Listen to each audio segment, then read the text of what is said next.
જય શ્રી રામ. ફતેસાગર લેક પછી અમે રાજસ્થાની ફોક ડાન્સ જોવા ગયા હતા.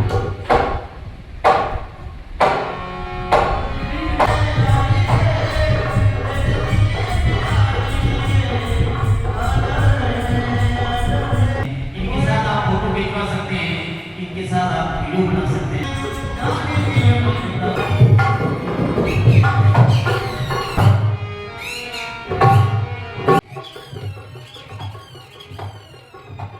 આ સાપ અને મદારીની સ્ટોરી એવી છે કે સાપ રમતા રમતા મદારીને કરડી લે છે.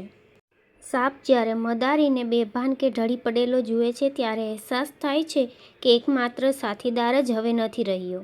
પોતાના સાથીદારને બચાવવા ઝેર પાછું ખેંચી લે છે અને મદારી ફરીથી જીવતો થાય છે અને બંને પાછા ખુશ થઈને નાચવા લાગે છે.